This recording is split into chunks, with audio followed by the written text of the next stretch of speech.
Welcome to Alphanumeric, the fiction and poetry podcast featuring pieces selected from the award-winning NonBinary review. Today, Saint Kinga by Zary Fekete. Tommy looked up at the portrait. The lady in the painting stared down at him. Her eyes were soft. Her mouth hovered in an almost smile. "She's coming today," he said to Isti, the taller boy next to him. Isti snorted. "That's a lie." He punched Tommy's arm. "Hurry up, we'll be late for recitation." As they turned, Tommy trailed a backwards glance at St. Kinga. Her eyes seemed to follow him. He slowed for a moment. "Come on." Isti's voice made him wince. Tommy hurried after. They ran through the boarding school hallways and were just taking their seats with the other boys when Mother Shusha entered the room. She clapped her hands. Settle now." She waited until the boys were all facing forward. She nodded. "Stand, please." The students stood, folded their hands, and sing-songed the morning prayer. Only Tommy said the words with real intent. He looked at the portrait above the blackboard. St. Kinga stood before a huge crowd of faithful pilgrims. The radiant painted faces looked up at her. Tiny pigmented eyes shone with inner wonder. Mouths were frozen in permanent ecstasy. Rays of light burst from her face, bathing the rapt audience with bright yellows and oranges.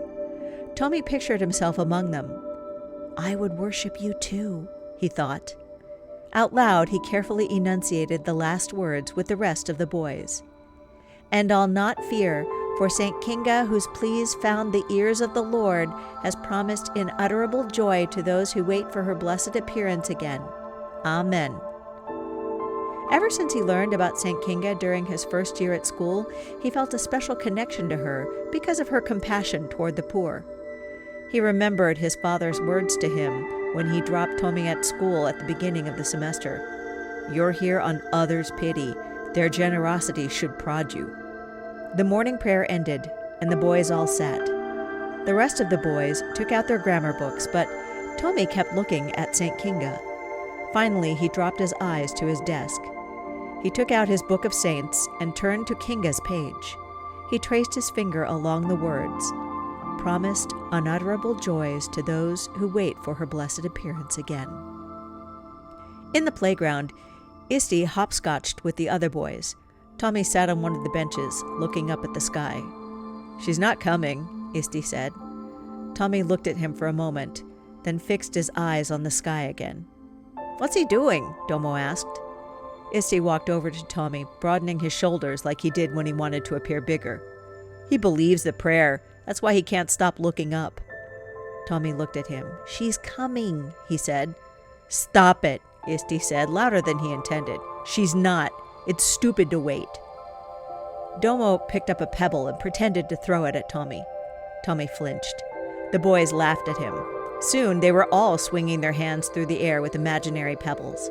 They chanted, "Where's St. Kinga? Not here, not here." Tommy stared at the ground. The boys finally grew tired of their taunting and went inside. Tommy looked up again. Clouds darkened the blue sky. A chill breeze blew across the yard. Tommy closed his eyes. "Please come," he whispered. The dormitory was dark. Here and there, a boy snored. Tommy stared out the window. Clouds still studded the sky. Occasionally, the moon peeped through, sending dim rays of light through the window onto Tommy's face. He tried to close his eyes. They wouldn't stay closed. He thought about snatches of stories Mother Shusha told them about St. Kinga. She was chaste. Those she touched were healed. She walked the halls of the hospitals, sprinkling salt. Tommy's eyes popped open. His nostrils shivered. The air around him had gone dry. Tommy looked around the room. Everyone was still asleep. He listened. Quietly, he crept out of his bed. He pulled on his slippers and trotted to the end of the dormitory. He was just opening the door when Isti grabbed his shoulder. "What are you doing?" "Do you feel the air?" Tommy said. "It must be her. She's coming." The other boys heard the commotion and woke up. Domo hopped off his mattress and jogged over. "What's all this then?" "Hurry!" Tommy was dancing from foot to foot. "She's coming, I know it. We must go to the chapel now." Domo's mouth was a thin, angry line. "There's no saint coming," he said. "Get back in bed." Tommy stamped his foot. "I'm going down." Domo stuck his finger in Tommy's face. "No, you are not. In fact, let's find out where we put boys who don't listen." He grabbed Tommy's arms, pinning them at his sides, and lifted him onto his shoulder. Tommy beat against the larger boy's back, crying and wailing, "Stop! Stop!" By now, the rest of the boys were awake. Domo had Tommy above his head.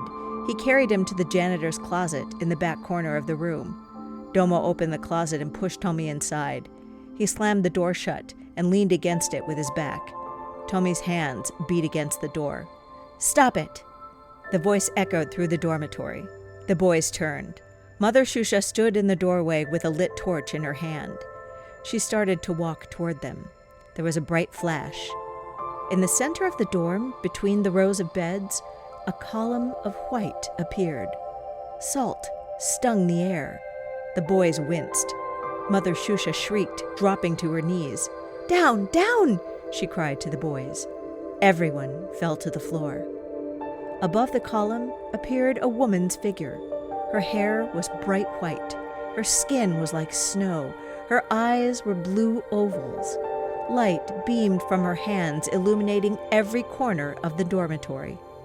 Domo fell on his face. Isti cowered against a bed. The rest of the boys stared with trembling lips. The blue eyes of the lady looked down, passing over every cowering figure below her. Finally, her eyes came to rest on the door to the closet. She reached out her hand, and the door opened. Tommy peered out, his eyes wide with wonder. The lady beckoned to him. He walked forward, boys parting on either side. When Tommy reached the pillar, he knelt down, his head bowed. Light from the lady's face played around him on the floor like snowflakes. Then she reached down and touched his head. A glow of radiance lit the room. A crack like thunder filled the air, and the light vanished. The boys slowly peered out from behind their hands. The room was dark again, lit only by the moonlight which streamed in from the cloudless night sky. The parched smell of salt lingered in the air. One of the boys gasped and pointed at Tommy.